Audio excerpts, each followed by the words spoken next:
नमस्कार मित्रांनो, महाराष्ट्र शासन निर्णय या यूट्यूब चॅनलमध्ये मी आपले सर्वांचे पुन्हा एकदा स्वागत करतो। मित्रांनो, अंगणवाडी सेविकाताईंबद्दल एक अत्यंत महत्त्वाची अपडेट म्हणजे बातमी ही समोर येत आहे।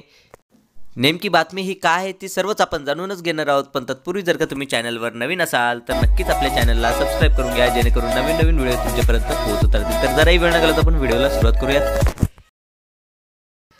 अंगणवाडी कार्यकर्ती व मदतनीस यांनी विविध मागण्यांसाठी छत्रपती संभाजीनगर तालुक्यातील 817 अंगणवाडी कार्यकर्ती मदतनीस यांनी 4 डिसेंबरपासून संपाचे हत्यार उपसले असून त्यामुळे तालुक्यातील 2864 गरोदर माता, 2509 स्तनदा माता यांच्यासह 16796 लहान बालकांना पूरक पोषण आहारापासून वंचित राहण्याची वेळ ही यावेळी आलेली आहे।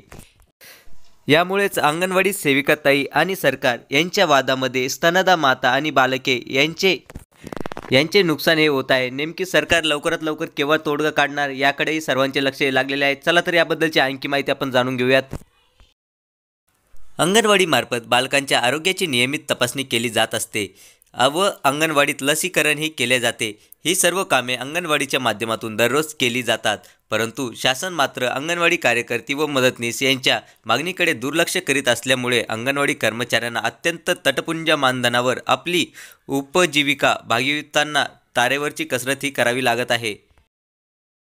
नेमकी आयटक संलग्न जिल्हा संघटक अंगणवाडी बालवाडी कर्मचारी युनियन अनिल जावळे हे काय म्हणतात ते आपण पाहूयात। कर्मचारी यांना किमान वेतन दिले पाहिजे, मिनी अंगणवाड्यांचे रूपांतर मोठ्या अंगणवाडीत करून कर्मचारी सेवा निवृत्तीनंतर दरमहा पेन्शन मिळावे, सर्वोच्च न्यायालयाने ग्रॅज्युटीबाबत दिलेल्या आदेशाचे पालन करावे, किमान वेतन व आदी मागण्या मान्य होत नाही तोपर्यंत संप हा सुरूच राहणार।